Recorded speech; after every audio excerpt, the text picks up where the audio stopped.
श्री दुर्गा सप्तशती हिंदी में संपूर्ण पाठ। और आज दूसरा दिन है। अथ सप्तशती देवताओं के तेज से देवी का प्रादुर्भाव और महिषासुर की सेना का वध। ओम मध्यम चैत्र के विष्णु ऋषि महालक्ष्मी देवता उष्णीक चंद्र शाकंभरी शक्ति दुर्गा बीज वायु तत्व और यजुर्वेद रूप है। श्री महालक्ष्मी प्रसन्नता के लिए मध्यम चरित्र के पाठ में इसका विनियोग है। मैं कमल के आसन पर बैठी हुई प्रसन्न मुख वाली महिषासुर मर्दिनी भगवती महालक्ष्मी भजन करता हूँ, जो अपने हाथों में अक्षमाला, फरसा, गदा, बाण, ब्रज, पद्म, धनुष, कुंडिका, दंड, शक्ति, खड़ग, ढाल, शंख, घंटा, मधुपात्र, शूल, पाश और चक्र धारण करती हैं। ऋषि कहते हैं, पूर्व काल में देवताओं और असुरों में पूरे 100 वर्षों तक घोर संग्राम हुआ था। उसमें असुरों का स्वामी महिषासुर था और देवताओं के नायक इंद्र थे। उस युद्ध में देवताओं की सेना महाबली असुरों से परास्त हो गई। संपूर्ण देवताओं को जीतकर महिषासुर इंद्र बन बैठा। तब पराजित देवता प्रजापति ब्रह्मा जी को आगे करके उस स्थान पर गए जहां भगवान शंकर और विष्णु विराजमान थे। देवताओं ने महिषासुर पराक्रम तथा अपनी प्राच्य का यथावत वृतांत उन दोनों देवश्वरों से विस्तार पूर्वक कह सुनाया। वे बोले, भगवान महिषासुर सूर्य, इंद्र, अग्नि, वायु, चंद्रमा, यम, वरुण तथा अन्य देवताओं के भी अधिकार छीनकर स्वयं ही सबका अधिष्ठाता बन बैठा है। उस दुरात्मा महिष ने समस्त देवताओं को स्वर्ग से निकाल दिया है। अब वे मनुष्यों की भांति पृथ्वी पर विचर रहे हैं। दैत्यों की यह सारी करतूत हमने आप लोगों से कह सुनाई है। अब हम आपकी ही शरण में आए हैं, उसके वध का कोई उपाय सोचिए। इस प्रकार देवताओं के वचन सुनकर भगवान विष्णु और शिव ने दैत्यों पर बड़ा क्रोध किया। उनकी भौहें तन गई। तब अत्यंत कोप में भरे हुए चक्रपाणी श्री विष्णु के मुख से एक महान तेज प्रकट हुआ। इस प्रकार ब्रह्मा, शंकर तथा इंद्र आदि अन्य देवताओं के शरीर से भी बड़ा भारी तेज निकला। वह सब मिलकर एक हो गया। महान तेज का वह पुंज जाज्वल्यमान पर्वत सा जान पड़ रहा है। देवताओं ने देखा, वहाँ उसकी ज्वालाएं संपूर्ण दिशाओं में व्याप्त हो रही थी। संपूर्ण देवताओं के शरीर से प्रकट हुए उस तेज की कहीं तुलना नहीं होती। एकत्रित होने पर एक नारी के रूप में परिणत हो गया और अपने प्रकाश से तीनों लोकों में व्याप्त जान पड़ने लगा। भगवान शंकर का जो तेज था, उससे उस देवी का मुख प्रकट हुआ। यमराज जी के तेजस उसके सिर में बाल निकल आए और श्री विष्णु जी के तेजस से उनकी भुजाएं उत्पन्न हुई। चंद्रमा के तेज से स्तनों को और इंद्र के तेज से मध्य भाग कटी प्रदेश का प्रादुर्भाव हुआ। वरुण के तेज से जंघा और पिंडली तथा पृथ्वी के तेज से नितंब भाग प्रकट हुआ। ब्रह्मा जी के तेज से दोनों चरणों और सूर्य के तेज से उसकी उंगलियां हुई। वासुओं के तेज से हाथों की उंगलियां और कुबेर के तेज से नासिक प्रकट हुई। उस देवी के दांत प्रजापति के तेज से और तीनों नेत्र अग्नि के तेज से प्रकट हुए थे। उसकी भौहें संध्या के और कान वायु के तेज से उत्पन्न हुए थे। इस प्रकार अन्यान्य देवताओं के मतलब बहुत सारे देवताओं के तेज से भी उसकी कल्याणमयी देवी का आविर्भाव हुआ था। तदंतर समस्त देवताओं के तेज पुंज से प्रकट हुए देवी को देखकर महिषासुर के सताए हुए देवता बहुत प्रसन्न होने लगे। पिनाकधारी भगवान शंकर ने शूल से एक शूल निकालकर उन्हें दिया। फिर विष्णु भगवान अपने चक्र से चक्र उत्पन्न करके भगवती को अर्पण कर दिया। वरुण ने भी शंख भेंट किया। अग्नि ने उन्हें शक्ति दी और वायु ने धनुष और बाण भरे हुए 2 तरकस प्रदान किए। सहस्त्र नेत्रों वाले देवराज इंद्र ने अपने वज्र से वज्र उत्पन्न करके दिया और ऐरावत हाथी से उतरकर 1 घंटा भी प्रदान किया। यमराज ने कालदंड से दंड, वरुण ने पाश, प्रजापति ने स्फटिकाक्ष की माला तथा ब्रह्मा जी ने कामुंडलू भेंट किया। सूर्य ने देवी के समस्त रोमकूपों में अपनी किरणों का तेज भर दिया। काल ने उन्हें चमकती हुई ढाल और तलवार दी। क्षीर समुद्र ने उज्ज्वल हार तथा कभी जीर्ण ने होने वाले 2 दिव्य वस्त्र भेंट किए। साथ ही उन्होंने दिव्य चूड़ामणि, 2 कुंडल, कड़े, उज्ज्वल अर्धचंद्र, सब ब्रह्माओं के लिए गयेरु, दोनों चरणों के लिए निर्मल नूपुर, गले की सुंदर हंसली और सब अंगुलियों में पहनने के लिए रत्नों की बनी अंगूठियां भी दी। विश्वकर्मा ने उन्हें अत्यंत निर्मल फरसा भेंट किया। साथ ही अनेक प्रकार के अस्त्र और अभेद कवच दिए। इनके सिवा मस्तक और वक्ष स्थल धारण करने के लिए गभी ने कुमलाने वाले कमलों की मालाएं दी। जल्द ही ने उन्हें सुंदर कमल का फूल भेंट किया। हिमालय ने सवारी के लिए सिंह तथा भांति भांति के रत्न समर्पित किए। धनाध्यक्ष कुबेर ने मधु से भरा पान पत्र दिया तथा संपूर्ण नागों के राजा शेष ने, जो इस पृथ्वी को धारण करते हैं, उन्हें बहुमूल्य मणियों से विभूषित नागहार भेंट दिया। इसी प्रकार अन्य देवताओं ने भी आभूषण और अस्त्र शस्त्र देकर देवी का मान बढ़ाया। तत्पश्चात उन्होंने बारंबार अट्टहासपूर्वक उच्च स्वरों में गर्जना की। उनके भयंकर नाद से संपूर्ण आकाश गूंज उठा।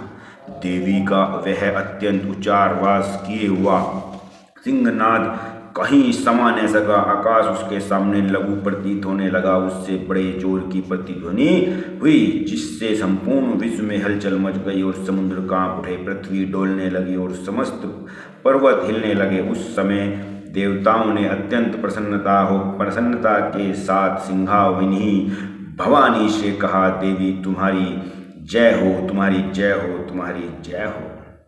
साथ ही महर्षियों ने भक्ति भाव से विनम्र होकर उनका स्तवन किया, उनकी आराधना की। संपूर्ण त्रिलोकी को क्षोभग्रस्त देखकर दैत्यगण अपनी समस्त सेनाओं का कवच आदि से सुसज्जित कर हाथों में हथियार ले सहसा उठकर खड़े हो गए।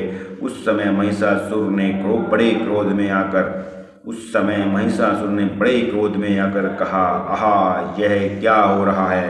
फिर वह संपूर्ण असुरों से घिरकर उस सिंहनाद की ओर लक्ष्य करके दौड़ा और आगे पहुंचकर उसने देवी को देखा, जो अपनी प्रभा से तीनों लोकों को प्रकाशमय कर रही थी। उनके चरणों के भार से पृथ्वी दबी जा रही थी। माथे के मुकुट से आकाश में रेखा सी खींच रही थी तथा वे अपने धनुष की टंकार से 7 पातालों को शुद्ध किए दे रही थी। देवी अपनी हजारों भुजाओं से संपूर्ण दिशाओं को आच्छादित करके खड़ी थी। तदंतर उनके साथ दैत्यों का युद्ध छिड़ गया। नाना प्रकार के अस्त्र शस्त्रों के प्रहार से संपूर्ण दिशाएं उदासीन होने लगी। चिक्षुर नामक महान असुर महिषासुर का सेनानायक था। वह देवी के साथ युद्ध करने लगा। अन्य दैत्यों की चतुरंगिणी सेना साथ लेकर चामर भी लड़ने लगा। 60,000 रथियों के साथ आकर उदग्र नामक महादैत्य ने लोहा लिया। 1 करोड़ रथियों के साथ लेकर महाहनु नामक दैत्य युद्ध करने लगा, जिसके रोएं तलवार के समान तीखे थे। वह असीलोमा नामक महादैत्य 5 करोड़ रथी सैनिकों सहित युद्ध में आ डटा। 60 लाख रथियों से घिरा हुआ बाष्कल नामक दैत्य भी उस युद्ध में लड़ने लगा। परिवारित नामक राक्षस हाथी सवार और घुड़सवार के साथ अनेक दलों तथा 1 करोड़ की सेना लेकर युद्ध करने लगा। बिड़ाल नाम का दैत्य 5 अरब रथियों से घिरकर लोहा लेने लगा। इनके अतिरिक्त और भी हजारों महादैत्य रथ, हाथी और घोड़ों की सेना साथ लेकर महादेवी के साथ युद्ध करने लगे। सोम महिषासुर उस रण में कोटि कोटि सहस्त्र रथ, हाथी और घोड़ों की सेनाओं से घिरा हुआ खड़ा हुआ था। वह दैत्य देवी के साथ तोमर, भिंदी बाल, शक्ति, मूसल, खड़क, परशु और पट्टी आदि अस्त्र शस्त्र का प्रहार करते हुए युद्ध कर रहे थे। कुछ दैत्यों ने उन पर शक्ति प्रहार किया, कुछ लोगों ने पास फेंके तथा कुछ दूसरे दैत्यों ने खड़क प्रहार करके देवी को मार डालने का उद्योग किया। देवी ने भी क्रोध में भरकर खेल में ही अपने अस्त्र शस्त्रों की वर्षा करके दैत्यों के वे समस्त अस्त्र शस्त्र काट डाले। उनके मुख पर परिश्रम या थकावट का रंज मात्र भी चिन्ह नहीं दिखाई पड़ रहा था। देवता और ऋषि उनकी स्तुति करते थे और वे भगवती परमेश्वरी दैत्यों के शरीरों पर अस्त्र शस्त्रों की वर्षा कर रही थी। देवी का वाहन सिंह भी क्रोध में भरकर गर्दन के बालों को हिलाता हुआ असुरों की सेनाओं पर इस प्रकार विचरने लगा मानो वनों में दावानल फैल रहा हो। रणभूमि में दैत्यों के साथ युद्ध करती हुई अंबिका देवी ने जितने निश्वास छोड़े वे सभी तत्काल सैकड़ों हजारों गणों के रूप में प्रकट हो गए और परशु भिंदी पाल खड़ग तथा पट्टीस आदि अस्त्रों द्वारा असुरों का सामना करने लगे। देवी की शक्ति से भरे हुए वे गण असुरों का नाश करते हुए नगाड़ा और शंख आदि बाजे बजने लगे। उस संग्राम महोत्सव में कितने ही गण मृदंग बजा रहे थे। तदंतर देवी ने त्रिशूल से, गदा से, शक्ति की वर्षा से और खड़क आदि से सैकड़ों महादैत्यों को संहार डाला। कितनों को घंटे के भयंकर नाद से मूर्छित कर मार गिराया। बहुतेरे दैत्यों को पास से बांधकर धरती पर घसीटा। कितने ही दैत्य उनकी तीखी तलवार की मार से दो टुकड़ों में बट गए। कितने ही गदा की चोट से घायल हो धरती पर सो गए। कितने ही मुसलों की मारस अत्यंत आहार होकर रक्त वमन करने लगे। कुछ दैत्य शूल से छाती फट जाने के कारण पृथ्वी पर ढेर हो गए। उस रणांग रण में बाण महासमूहों की दृष्टि से ही असुरों की कमर टूट गई। बाज की तरह झपटने वाले देव पीड़क दैत्यगण अपने प्राणों से हाथ धोने लगे। किन्हीं की बाहें छिन गई, किन्हीं के पैर भिन्न हो गए, कितनों की गर्दन कट गई।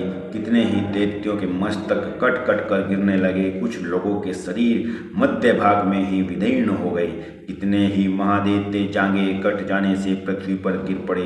कितनों को ही देवी ने एक बाह, एक पैर और एक नेत्र वाले करके दो टुकड़ों में चीर डाला। कितने ही दैत्य मस्तक कट जाने पर भी गिरकर फिर उठ जाते और केवल भड़के हुए रूप में अच्छे हथियार हाथ में लेकर देवी के साथ युद्ध करने लगते थे।